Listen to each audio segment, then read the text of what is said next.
Hi grade 10s. This is the first part of section 4.4, which is fractional exponents and radicals. And we're going to start just by reviewing some of the exponent laws that you would have learned in grade 9. So just take a quick read through these. The first one is a to the power of 0 equals 1. That means anything to the power of 0 is 1. The next one is if you have two things with the same base that are being multiplied together, you add the exponents.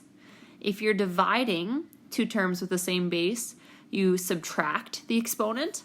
If you have a power to a power, you multiply the exponents.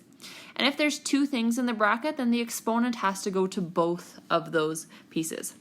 So let's take a look here. Here we have 8 to the power of 0, so anything to the power of 0 equals 1. Here we are dividing two terms that have the same base, so we're going to take the exponents and we're going to subtract them, which will give us just 3 to the power of 2. This next one we are multiplying, so when you're multiplying two parts of the same base, you add the exponents, so 2 plus 4, so it's going to be 3 to the power of 6. The next one here is where we have a power to a power. So when you have a power to a power, that's where you multiply the exponents. So 4 times 2 is going to be 8. And then this last one is where there's two pieces inside the brackets. So the exponent actually goes to both of the pieces of the monomial. So 8 squared and then x squared, but then you'd actually go 8 squared is 64, so this would be 64x squared. So this is all from grade 9, all of these laws. Take a minute and pause if you'd like to read through them a little further.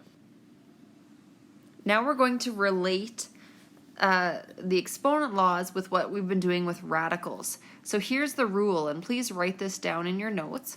The rule is that if you have x to the power of 1 over n, the n is the index. So again, the n there represents the index of the root. So let's take a look at our first example. We have 27 to the power of 1/3. So if we're changing that using the rule, that would mean the 27 goes under the root, and the 3 is the index on it. So 27 to the power of 1/3 is equal to the cube root of 27. Now it actually wants us here though to evaluate.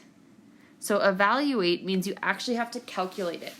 So the cube root of 27 is 3 times 3 times 3, so the cube root of 27 is 3. Well, let's look at the next one. We have 0.49 to the power of 1/2. So again, let's change this to a radical. So it's the root of 0.49, and then again the index there is 2, so I'd put a 2 out in front. Remember, you don't actually need the 2 out in front because a square root is with an index of 2.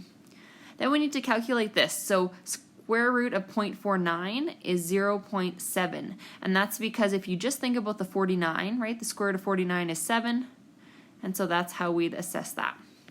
The next one, negative 64 to the power of 1/3. Again, this is going to be a cube root with the negative 64 underneath. Now when you cube root negative 64, 64 is 4 times 4 times 4, and it is a negative, so that means my answer is just going to be negative 4. And then let's look at the last one. The last one is 4 over 9 to the power of 1/2. So again, we're going to switch this into a radical. So we change it into the root, square root, because it's an index of 2, the square root of 4 over 9. Now when you square root a fraction like this, you actually square root the top and the bottom separately. So this means the square root of 4 over the square root of 9, which is going to be 2 over 3. So again, that's how you change it into a radical, is just by putting the denominator as the index. Now we can also do this if there's a different exponent other than 1. So the rule here is that you have x to the power of m over n equals x to the power of 1 over n times m, or it can be written in this way as well. So please just take a read at that. But basically what's happening is the n is your index and the m is your power. So the n is your index, the m is your power. So let's take a look at A. We're going to write 40 to the power of 2/3 in two different ways.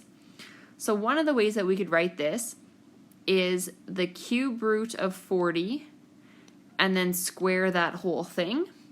The other option is you apply the squared to the 40 and then do the cube root.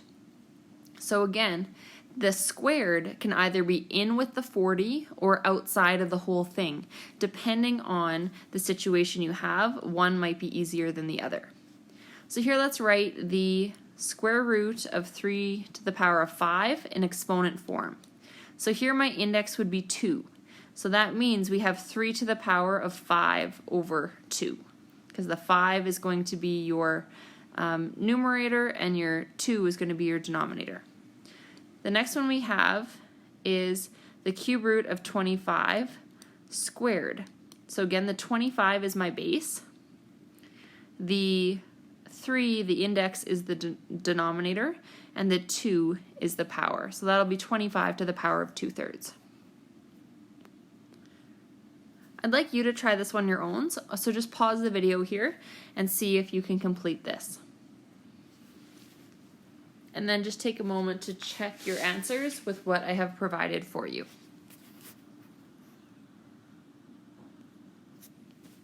Then we're going to finish off by completing these textbook questions.